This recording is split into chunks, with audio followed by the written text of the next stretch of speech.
nightly. Yeah. Okay, so So look, Shadi, I think what we're doing here today, I think we're writing a historic injustice, I feel like. And the historic injustice is the fact that our very close friend Rachel Rizzo has written not one but two pieces for us at Wisdom of Crowds. Yeah. The first one was, gosh, I don't even have it in front of me, but it was It was years August ago. 2021. It was a year. 2021. It was a year and like 10 months ago. And I just went back and reread the piece, and it's really stunning. It's like it's a really incredible piece, and just a couple of words on it. First, it's just like it's really nice and sort of gratifying what you and I have sort of been able to do at Wisdom of Crowds is to actually like create something where people we know, like friends, all sorts of people come and just sort of are able to write on it. And, for people that don't know Rachel is an accomplished, foreign policy person, Europe specialist, NATO person, now becoming an India and Africa specialist as well. But not someone who writes about this sort of stuff. And I think that really was like one of our early guest essays, which I really think was just like, I don't know, it was just fantastic. Just really an excellent essay. And then we didn't have Rachel on. We had her on in like a bonus episode, an excellent bonus episode. If people want to go like digging it out, it was about the chicken That was coup. That was the Egyptian chicken coup. oh yeah, that's a right. classic. We'll include a link to that in the show notes. Yeah. But and now she's written a second piece for us, which is also fantastic. Also, I don't know. Again, I think Rachel outside of her normal comfort zone, in a different register than the first essay. But yeah, I think we have some reckoning here, Shadi, that like we didn't have her on last time, and I'm glad we have her on this time because she's again now like leaving for another globe-trotting adventure for about a month. So it's important that we get her because it could happen again. Like two sins like that, Shadi. I don't know how we could ever recover from that. Yeah, I'm excited about this. I don't know what's going to happen, and we'll have to wait and see. With the episode or just like in general? Oh yeah, with Rachel Rizzo's career, sure, that Yeah. too. But also I meant actually just the next hour to an hour and a half. Like we don't know what's going to happen. I don't know what Damir has up his sleeve. Good Lord, nothing. And because I've never done because I've never done a podcast like one that's public with Rachel, like I just don't know. So You're scared? yeah. Today's essay is titled "Do Liberals Have a God Problem? How Therapy Has Replaced Religion on Dating Apps and Everywhere Else." And then the previous one was called "Among the Believers." Great title. And we'll include you honestly, like guys, after you finish listening to this, go forth and read both of these pieces. Because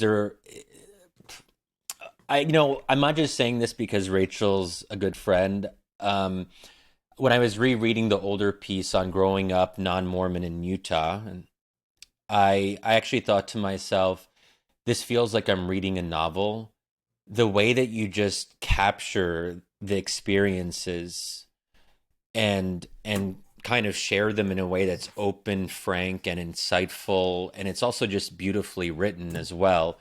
Like you have a really good prose style, which makes me think that you could write a memoir or a novel if you decide to in the future. Because anyway, like let's get to, I know we could go on saying all these amazing things about both pieces, but they capture, I think, part of your story and an evolution in your own life and spiritual orientation. So maybe just with that, tell us a little bit about what's been on your mind lately. What prompted the most recent essay, which deals again with issues around belief, spirituality, and what it means to have meaning and community. And you're wrestling with those issues. Yeah, no, it's a good question. I mean, I think the two essays are related in the sense that they both try to get to pretty deep questions. The first essay was like, who am I? You know, what is it that shapes me? And what were the, like, what was the culture that basically created who I am? And the second one was like, why am I here? Like, what drives me? Where do I find meaning? And I think what prompted this second essay was sort of this professional evolution that I've thought about and gone through over the last probably 18 months, where I feel like I've consciously tried to lose some of my professional ambition, which is really hard to say and do in DC, because it's a place that I think is so driven by professional ambition that if you admit that that's not one of the things that drives you, it can create a lot of confusion in conversations. But the reason that I started thinking about it was because, you know, I went through this period of like 18 months where I was applying basically to job after job after job. And it was after Biden was elected, and you sort of saw this entire city go into overdrive, like professional overdrive. And obviously, like, love the Atlantic Council, very happy there, and I'm staying there. But I think for a while, like, you sort of get caught up in the engine revving around a new like presidential administration, and you hop in and think like, I should want to do all of these things that these other people are doing, but you don't really stop to think like, what would make me happy? What do I actually want to be doing with my life? And the deeper question of that is like, how do I derive meaning? Where do I find meaning? And I think that's kind of the question that I started grappling with, is like, if the main source of my happiness and contentment is not what I do professionally, and I actually don't want it to be because there's so much more to life than that, then where do I find that meaning? Like, what guides me? And I think I'm still trying to figure out an answer for that. But the questions that I bring up about like religion and God and faith and belonging sort of all point to that larger question. I also think it's funny, and this is something that I write about in the piece, you know, if you're on dating apps in Washington, you will 100% see people talk openly. And, you know, everyone knows this. We're in a very liberal city, Washington, D.C. You will always, not always, you'll see people more often than maybe you would think talk about on their dating profiles the fact that they are like actively in therapy. They're doing the work, right, as the phrase goes.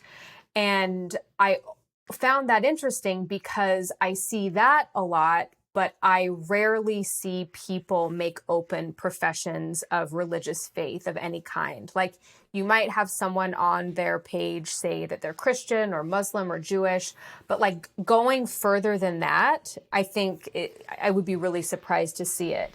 And so just like a combination of these things sort of led me down this path of these trying to like unpack these bigger thoughts about life and meaning. And that's where the piece came from, I guess. And you give two really good examples of things that you might imagine someone could share on a dating app if they were religious, but that you almost never see. And I like them because I think it's helpful for listeners to maybe imagine if this would be possible.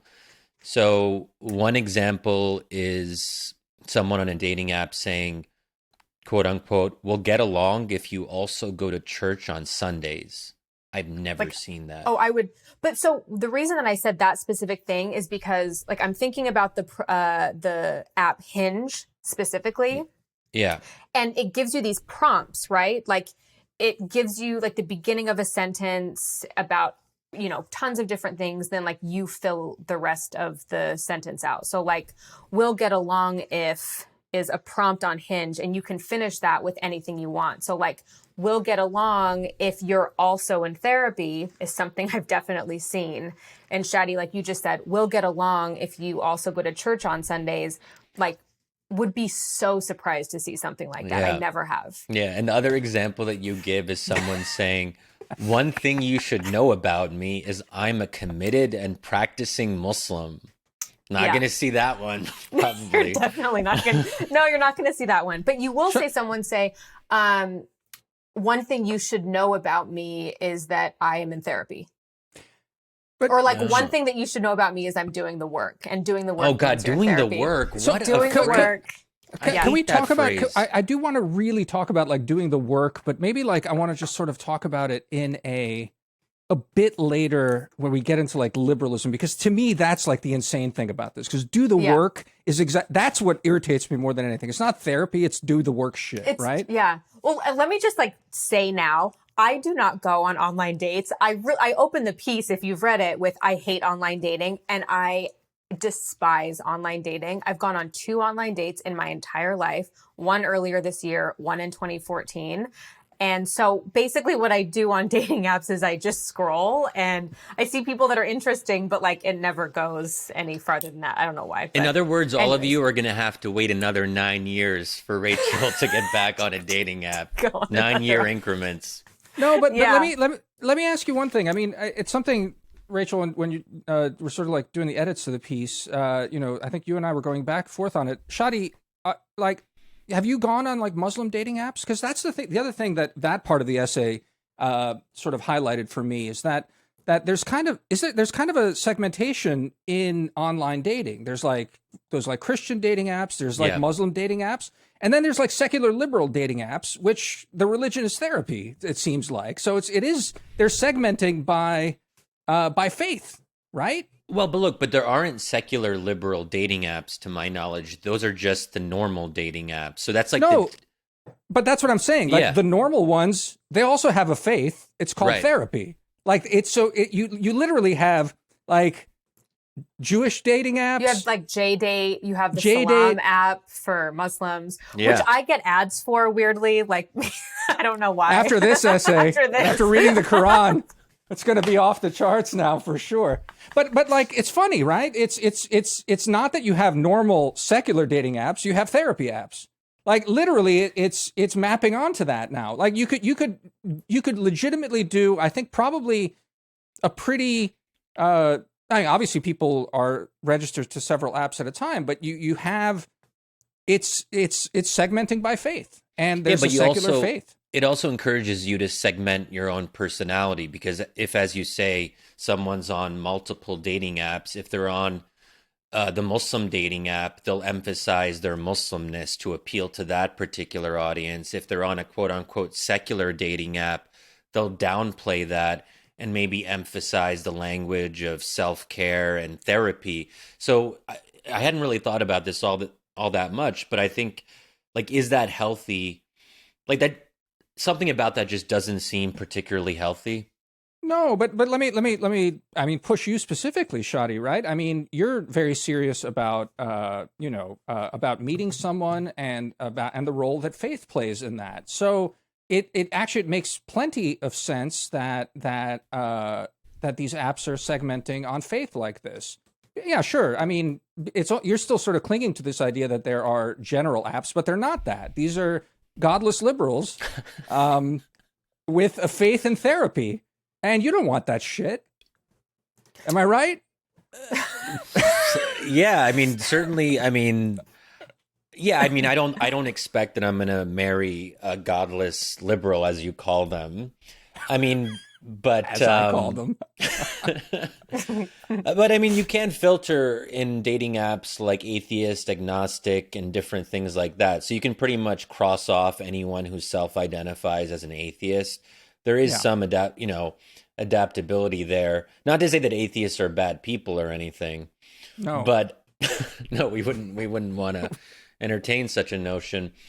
Okay. So that's about dating apps. I do want to get back to the professional aspect, because that really resonates with me, Rachel, what you said. And while you were describing your own experience, I'm thinking to myself, join the club, you and me Yeah. both.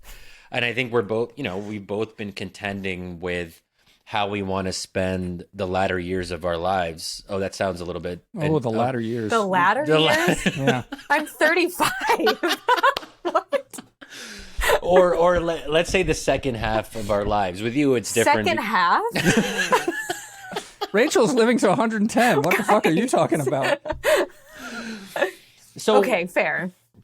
So, how, like, can you maybe identify a little bit more what the turning point was? Because you had been more professionally inclined, ambitious, wanted to be in a future administration, but something clicked at some point where you just you decided that that wasn't going to be as important to you. And as you know, not everyone in DC is able to do that. Some people live their whole lives in Washington DC, and that's all they want. That is what they spend perhaps decades aiming for. That senior position at assistant secretary of state or deputy attorney general, whatever it might be. People can orient their whole lives around that, and then they can spend many years like not paying attention to their own kids and not being there in those kind of crucial early years when their children are actually developing personalities, and then they're on their deathbeds and wondering like, oh, I was assistant secretary of state, but I wasn't there for my son when he needed me. Are you sure they wonder that? I think they're just laying on their deathbed and they were like, fuck yeah, I was assistant secretary of state, motherfucker. Yes, as the kids are running around weeping around them, they're like, I did it. I did everything that matters. I bombed a small country. That's funny because there are actually probably are people who do look back and don't have any regrets, and they probably do think of, and that's also quite sad. Perhaps even sadder. But anyway, like, Rachel, tell us more about the evolution. How did it happen? So I think it was there's three parts here. The first is just moving to Berlin in 2019 and physically removing myself from Washington. And you guys know, like, you were my good friends, and you know that was a tough year for many reasons. Like, just living in Germany is sort of hard, but it also gave me a chance to get outside of Washington and do other things and not be sort of like drawn to the shiny parties and jobs that we're all supposed to want to have and go to. And so it just sort of reoriented a little bit in that sense. The second was coming back and spending like months at a time back in Salt Lake City with my mom and dad. And that was sort of what made me write, I think, my first essay on this reflection of growing up as a Greek Orthodox religious minority in Salt Lake City, Utah, surrounded by Mormons. But like, I could have come back from Berlin and just stayed in DC and spent the pandemic here. And I actively chose not to do that. Like, I came back occasionally, but I think it was 9 or 10 months over the course of a year and a half where I was back home in Salt Lake City. I was working, like I had a job, and it was based in DC, but I just wasn't physically here. And of course, everything sort of slowed down at that time also. And as we found ourselves sort of like getting out of the pandemic and starting to rev our engines again and like gather again and go to things again, I have found it very difficult for me to find the sort of energy and excitement for that lifestyle that I once did. And I think that's sort of part of it. But the third thing was, it's really easy, I think, to get caught up in professional accomplishments here because, like you said, we're all so driven by it. It's like a city of 700,000 type A people driven by ambition. And I spent a bunch of time applying for these various jobs in the administration, on the Hill, and there were a few of them where I would make it to the final two and spend like weeks prepping, writing memos, talking to people, preparing for interviews, like putting your entire life on hold almost, and putting your entire self-worth on like the outcome of this job application, right? And I got rejected from all of them. And mentally, that was extremely difficult for me to deal with. Like, I couldn't make sense of why those things were happening. It was demoralizing. It was confusing. But then when I took a step back for a while, I was like, I don't think those would have made me happy anyways. Like, I don't think that's actually what I want my life to be driven by. I appreciate the fact that that does make people happy and that people find meaning in that, and they see it as a bigger calling. But like, do I really want to spend 16 or 17 hours a day at the Pentagon or on Capitol Hill? I don't know. I think there are other things in my life that make me happier than that. And that's sort of what I want to spend my time on. And so, yeah, I just think it was sort of a mix of like trying to figure out what I'm doing and where I'm going. And if I want those questions to be answered solely by what I do professionally. And the answer to that question, when I really, really thought about it, was no. But so, the link here, and this can sort of get us deeper into the essay. I mean, everything you said there, I think is implicit, but the other part that I think is a little bit more explicit is the question of fate. And that's something that comes in the middle of the essay, your discussion about like how you're approaching predestination. And I mean, just to hear you describe it right now, it's coping with these difficulties and sort of thinking about like, was this meant to be or was it not meant to be? I don't know, talk a little bit. I thought that was a really interesting part of the essay, but maybe just for our listeners here who haven't read it yet, talk a little bit about how you think about fate and free will and how those basically work in your head. Or how you sort of like work through that. I mean, I think that was I think I sort of dug into that a little deeper in an earlier version of the essay, and we decided to get rid of it for a few reasons. Oh no, bummer. Well, that's why we're going to talk about it here. Yeah, we gotta save some for the pod. Yeah, Damir was like, take out this paragraph. We're gonna talk about that in person. But no, I mean, I just inherently found myself coping with those things that were outside of my control by deeply believing, like really believing in that none of those jobs were part of my path. They were not what was meant to happen to me. They were not meant to be for me. And I realized that like, that's how I think of a lot of aspects of my life. Like, if like the way that I make decisions, if I'm not sure about something I'm trying to decide for or against or whatever, I sort of find comfort in the fact that like whatever path has been laid for me is there, and therefore whatever I choose to do is inherently the right decision, even if it's the wrong decision. Does that make sense? Like,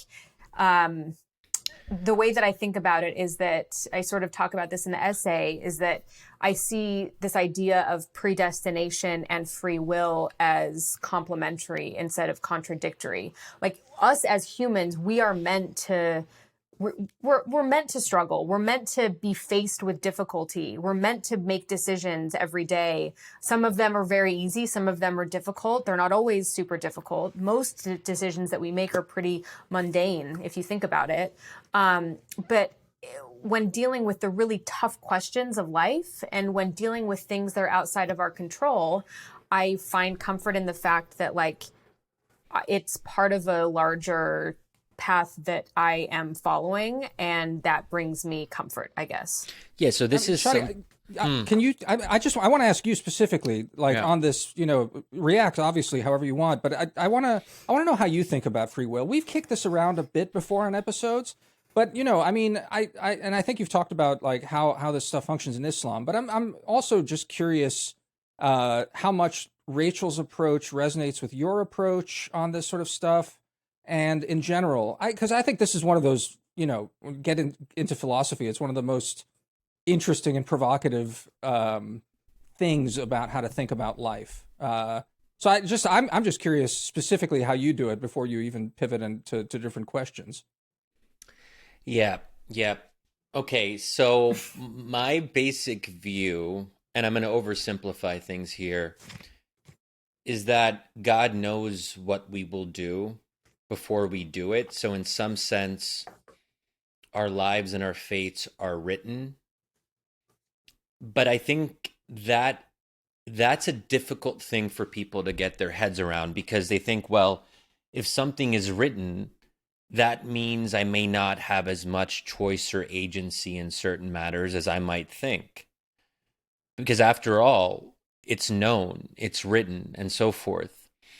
So I diverge a little bit on that point, and I see it more as we have agency and choice. God is not necessarily making us do one thing or another. He only knows. It's more a question of knowledge of what we do rather than causing what we do in a very basic sense. Now, that I struggle with the idea that everything is meant to be, and I want to unpack this a little bit with Rachel. Like, what does it mean for something to be meant to be? Or, obviously, if things are outside of our control, then we can say that the rest is up to God or fate or the universe or whatever we want to use for that. But I think it becomes more complicated when our pain or suffering is a direct result of choices we made or choices we didn't make. Because then how can we really say it was meant to be that way? It could have been otherwise. And we either experienced a lapse of judgment or we committed a moral error. I think especially when it comes to moral error, because God gives us free will in order to judge us ultimately. There can't be vice without virtue. There can't be sin without the free choice of committing sins. Because if God prevented us or made it much more difficult for us as humans to commit sins, then then what's the point? I mean, the whole point, judgment requires failure and sin, so on and so forth. So I guess I just don't know. Like, if I made a mistake and if I made a series of mistakes over a certain time period, then how is that meant to be? That is my responsibility at some level. I made those choices. I could have chose differently, and I might even be able to remember like certain divergent paths in the road, so to speak. So how do you view that, Rachel? Also, Rachel, I mean, it's notable just what Shadi was saying there. The word sin doesn't appear in your essay. No, it doesn't. I mean, look, Shadi, I don't think that we're saying anything that's contradictory. I guess maybe you sort of described what I was trying to say in a little bit better way, where God already knows what we are choosing. And in that sense, like, the path has almost already been laid for us. But like, don't you think that life is also about making mistakes? Like, it's about making the wrong decision sometimes, because if you never make the wrong decision, you don't learn anything. Like, you sort of just coast through and everything is easy. You're not supposed to always do the right thing. Things are supposed to be difficult sometimes. You're supposed to flounder. You're supposed to make mistakes so that it gets you back on, I guess, the right path, maybe. I mean, I've had experiences, as we all have, that I look back and I think that was wrong. Like, what I chose to do in that moment was wrong. But I am where I am now, partially because I made those decisions, and I can't go back and change that. The only thing that I can change, or the only thing that I have control over, are the decisions that I make now and going forward. Yeah. And But is there yeah, so sin, Rachel? Like, I mean, I think that's the main divergence between what you wrote and what you're saying now and Shadi, because Shadi's putting a lot of weight on moral agency, on, you know, there's that tension with free will and knowledge of, the universal, the universe, God, whatever, um, and our ability to choose. And Shadi weighs in heavily on the responsibility to choose and to choose right versus wrong, or to make the right decision, which he said the word sin in there. Now, like, I mean, I don't really believe in sin, so this is not complicated for me. But it's interesting, and in many ways, like, I don't know, I get where you're coming from, but without really recourse to the universe or God. I get your predestination thing. I just express it even differently from the two of you. But let me press you a little bit more on sin and what Shadi's getting at there. Do you how does that figure? yeah, I mean, I think that exists because you know the difference between right and wrong in your own mind. Like, even if you don't believe in God, Damir, even if you're not like, even if there's not the end of the path that you're trying to get to, or heaven, you in your mind know when you have done something or are going to do something where you have to choose between right and wrong. And you probably actively choose more often than not to do the right thing, I would say. So doesn't that suggest that you believe in some sort of sin, even if you decide to define it differently? I mean, I think that's fair. I think, we make choices. I mean, I don't know, get to sort of a rabbit hole about like my weird thoughts about free will, but let's just say that I think that, you have to live life as if you believe you have free will. And you make decisions, and I think if you like drill down into that, it gets kind of naughty about like any decision you make, like where that comes from. We discussed this on a previous episode. I mean, you just have to posit a soul to do that, and I'm not really ready to do that. So as a result, I'm more comfortable saying that if you dig too deep, you actually don't see much free will there. But let's say, just to function in society, you need to have free will. I do think that we within that framework learn from experience, and I think we're socially conditioned in all sorts of ways to make one decision over another, and these things shape who we are. And as we function in society, we certainly learn and are better or worse. I think for Shadi, though, it's tied, and I don't want to put words in your mouth, Shadi, jump in, but it's tied to morals that are tied to the Almighty, and that's what I'm pushing you on it. Like, is the universe moral? Yeah. Because for Shadi, it definitely is. Okay, so just a couple points here. So I wrote a piece for Wisdom of Crowds some time back about Vladimir Putin and the fact that I, as a believer, there's a certain solace and satisfaction with the knowledge that, at least from my perspective, Vladimir Putin will almost spend something close to an eternity in hellfire. Maybe not an eternity. Why less than an eternity? Well, I mean, because he's going to get 80 to 100 years. There are some look, it's not for me to make these ultimate judgments, and that's why I only think that it's quite likely, but ultimately God is the only judge. But that I think that there's something, but this is why I think religion offers the prospect of final justice, a justice that is not likely to occur in this world. And there is something reassuring about this, because if there wasn't hell, let's say there was only heaven or some kind of like purgatory in heaven, then that seems like a violation of justice at some fundamental level. And this gets to the point that I made in the essay. It wouldn't be quite right from my perspective for God to interfere and stop Putin from committing heinous acts, because then that would be violating Putin's free will. And then we wouldn't be able to judge. There wouldn't be a judgment day where then God sort of takes account of everything Putin has done and then renders judgment. Because if he had been stopping Putin from committing evil, then that would be that. So at some level, that's why this is also an answer to the problem of theodicy, the question of why God permits evil. If God stopped evil from happening, if he prevented sin before it was committed, then that would basically undermine the whole moral structure of the universe.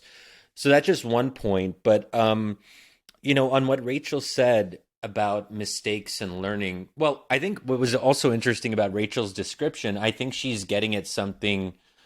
I was thinking about natural law theory there. I mean, the Christian notion, but also there's analogs in Islam that people have a conscience. They have a basic sense of right and wrong on the big questions without necessarily having to read scripture or without being exposed to prophecy.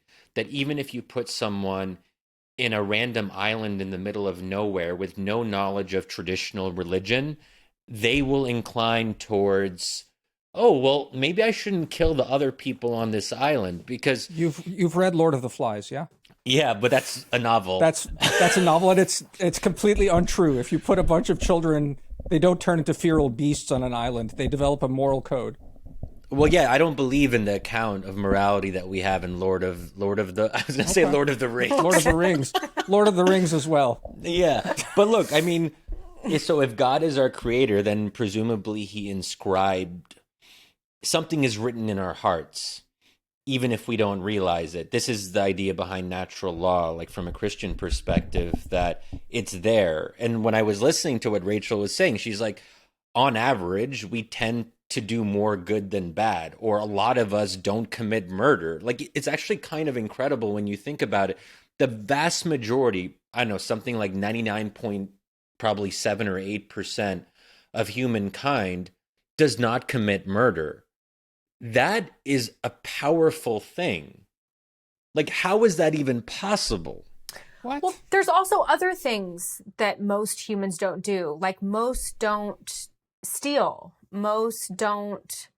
Running out. Rachel's running out of things. Most don't cheat on their spouses. Not true. No, that is true. I would hope that's true. It's like 30. No, I mean, but guys, hold on. But let me push back on this. I mean, but seriously, this is just socialization. I mean, basically, it's something that it's also true that when you're thrust in a society that is very alien to you, you struggle to figure out the rules of the society. Just at a very basic level, not the moral rules. And it is, I think, you can then point that all living societies have a prohibition against murder. True. And then if this is some sort of moral law to you that you derive from God, I suppose there's nothing to be said against that. But I would just argue that it's just one of these things that pragmatically arises from when you have a bunch of people getting together. Authority comes through when a human authority comes in. And generally, yeah, you sort of start invoking a higher authority as the community grows. As the village elder is unable to exert personal authority, he starts sort of pointing to a larger authority that is, I think there is something in human beings that requires authority.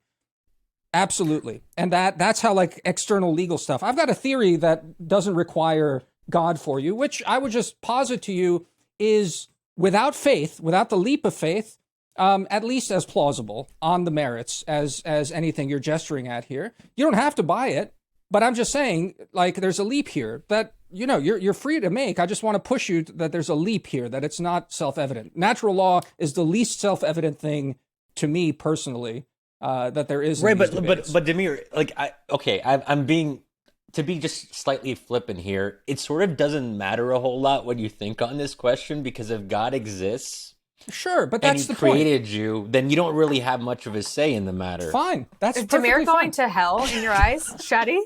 Yeah, no. Is that the bigger question we need to get at? Rachel, the whole point of this podcast is Shadi's been trying to convert me, and Shadi will save me when, in the final episode 362, I come out as a practicing Muslim, and at that point, I will be saved. Eventually, for Shadi. I will be saved, and Shadi gets plus 20 in his. Luckily, moral ledger. I have a more inclusive view of salvation. I don't think that one needs to be Muslim, but that's a bigger debate that Muslims have been having for centuries, and Christians have as well. I mean, the project I do with my evangelical friend, we sometimes talk about the fact that he wants to convert me. By definition, evangelicals want to evangelize.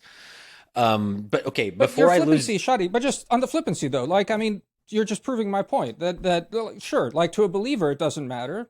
But to me, your argument also doesn't matter. So I'm just saying there's like a huge gulf there that can only be bridged not through like a reasoned debate. And this is, I mean, again, this is why I think Rachel's essay is so good, is because she's grappling towards something in her own personal sort of excavation of herself, but it's still leading to a leap of faith ultimately.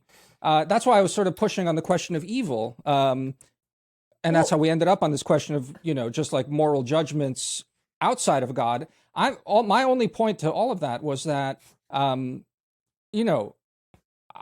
think that Shadi, you have a very transcendent sense of evil. I don't. Mine's very contingent. And I guess, Rachel, my question to you is, how transcendent is your sense of evil? How much does your sense of right and wrong to you, do you believe, comes from a higher power? That is to say, does the higher power judge in some fundamental way? Because I don't think that's in your essay, and I think it's an but interesting actually, it is a question. little bit, Damir, and maybe let me add to the question for Rachel. Like, I think what you, or maybe I'm imagining this, but I think that you have, either in the piece or in conversations that we have made the point that where you used to see it as a higher power or the universe, when secular people refer to like energy and that sort of thing, it's kind of a cop out. But I think that you've said that over time, you're like, wait a second, it isn't the universe. It isn't merely energy. This isn't a real account of what I'm experiencing. That you felt that what you used to describe as energy or a higher power is actually God. You've come to the realization that you are praying to God as a distinct entity that can be called God. Is that fair or accurate? Yeah, but I also think that that gets into the broader question that I sort of pointed out in the essay, where I've also struggled with Christianity in a sense, because I see God as one thing. I don't see God as a trinity, right? As we talk about in Orthodox Christianity and Catholicism. So you're right. Like I went through a period of thinking to myself, what is this higher power? Like, is it energy? Is it the universe? Like, no, the way I think about it is in the sense of God.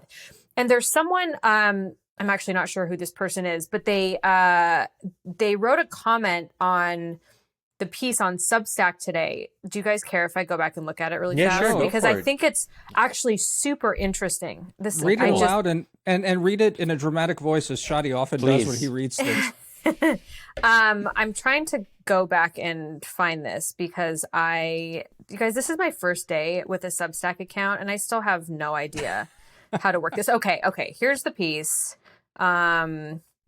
Okay, here is the comment. His name is John Haas.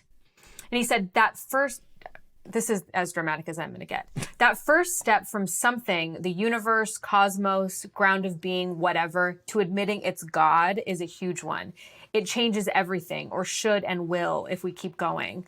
I was a young man, an atheist/agnostic, wrestling with questions as so many do, when one day at work it dawned on me.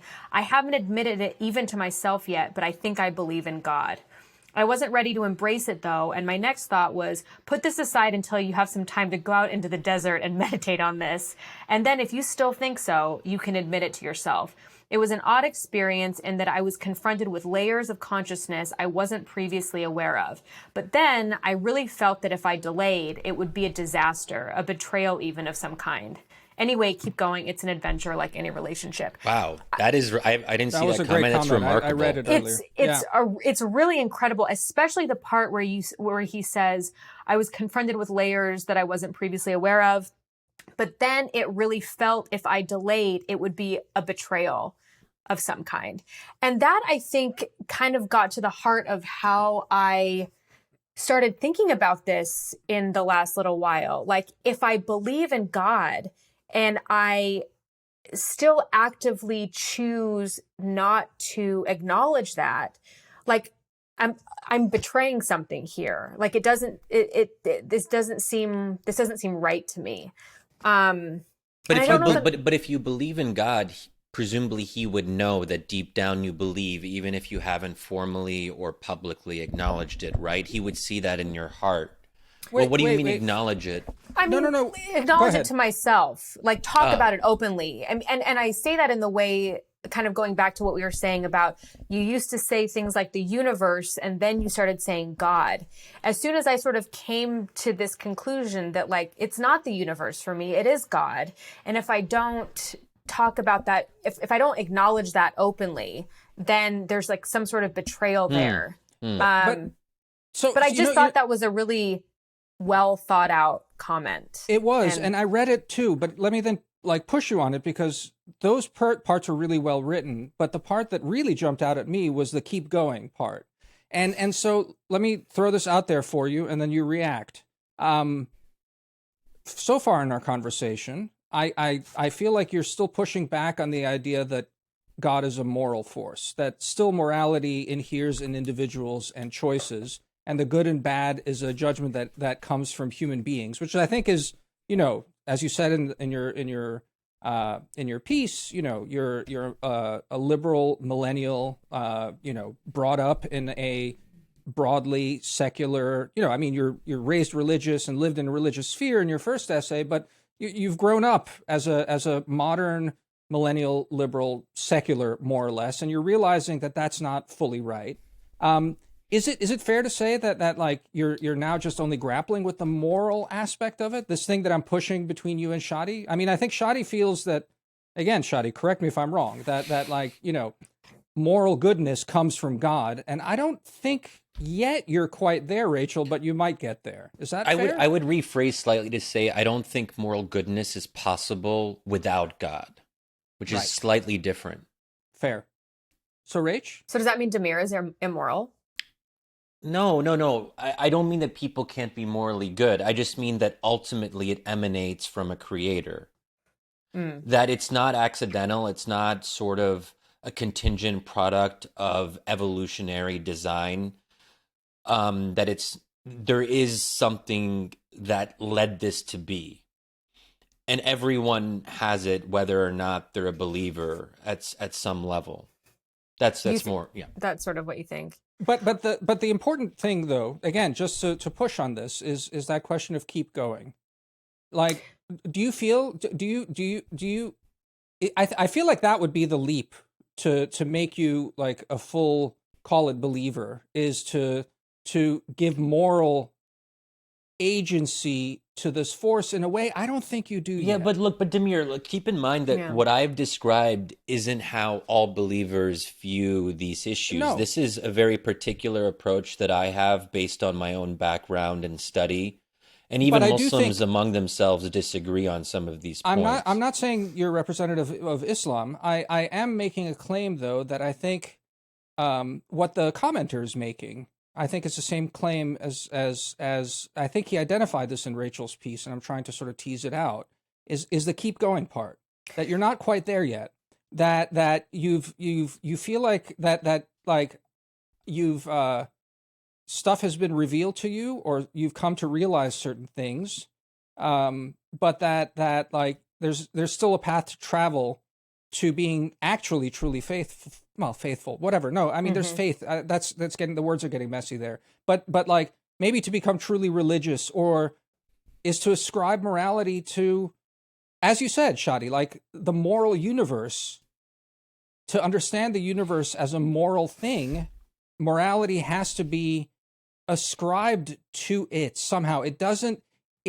There's because, again, let me make my point clear. I think it's sort of clear, is that like I don't get caught up in this. I don't find that very problematic at all. So I'm not even close to the trip the journey, the discovery process that you're on. But it's, I think that's it feels like to me like that might be the inflection point. And maybe that's the part, almost the part where that leap that we've been talking about a lot in the on the pod recently. It's that leap that posits an absolute good rather, and that absolute good can only be truly absolute if it's transcendent. I mean, you're basically just talking about the existence of heaven and hell, right? Yes, but I think heaven and hell can only exist, again, if you posit the good as an absolute. Okay, Damir, I think my sense is you might be complicating matters. I think the most important thing here is whether or not someone feels God's presence. And that's a question that I wanted to turn to Rachel, because it seems to me, based on the essay, that what's changed perhaps isn't some kind of set of intellectual or philosophical conclusions about the nature of absolute good. It's more that, I don't know, maybe Rachel feels God and senses his presence in a way she didn't previously. Like, you feel that there's something else out there. And when you talk about the act of praying to God, it's no longer an abstraction. You feel like you are praying to something real.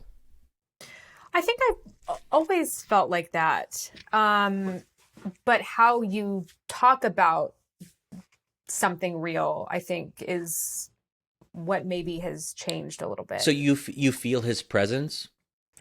Yeah, I mean, I guess I don't really know what that means. Like, do I feel like I'm sitting here in my kitchen, like surrounded by like a little like orb of light, and like that's God? Like, no, I don't. But do I feel, like especially when you're faced with like a really difficult decision, I guess is kind of how I think about it. Like, do I feel a sense of comfort, like with whatever I choose? Or do I feel a sense of comfort when something happens to me that's really hard to deal with? Yeah, I do. And if that sense of comfort is God, then I guess, yeah. But like, I don't know, that's really interesting. Do you feel like you go about your day, just the banalities of life, waking up in the morning? I mean, I guess if prayer is a part of it, then yeah, you probably would. But like, just existing throughout the day, do you feel the presence of God around you all the time? Well, here's actually, okay, before you answer that, this is what I think is really interesting about how I think about this sometimes. Like, I have felt closer to God in moments that have nothing to do with religiosity, whether that's like being in the mountains or sitting alone somewhere looking at beautiful things and thinking to myself, like, I feel so lucky I get to be a part of this and to see this. How did I get to be so lucky? Like, I feel God in that sense very often, I guess. So yeah, I mean, I guess that's kind of a winding answer to your question. But it also seems to me that suffering is crucial to this account. Like, because as you said, I mean, life does include quite a lot of pain and suffering. And I think what at least the three Abrahamic faiths do, as well as others, is they help people contend with the fact of suffering. And I've talked elsewhere about like one of my favorite verses of the Quran. Well, maybe favorite isn't the right word, but I sometimes joke and call it the breakup verse. Because whenever you, like, if you have a serious breakup and you're sad, this is what people will tell you. And basically, roughly the verse says, perhaps you hate a thing, but it is actually good for you. And perhaps you love something and it is bad for you. Like, this idea that even if really, so I guess self-explanatory, like if something really bad happens, like you can't anticipate how it might actually be good for you in a way that might be surprising or beyond your understanding. So, and that does make people feel better when they're going through a difficult time, including a breakup. It's like, you think that this is going to be the end of the world. You think that you're never going to live without this person and that you're going to be lost. But actually, if you read this verse and if you have faith in God, here is a reminder for you. Mm-hmm. But to answer your question, Rachel, and then to just put it back to you, I suppose, I struggle with this question of presence. And I was also just thinking when you were talking, there's a beautiful song by the supergroup Blind Faith from the early 70s, which was led by Eric Clapton. It's one of Clapton's like most beautiful compositions. It's called In the Presence of the Lord.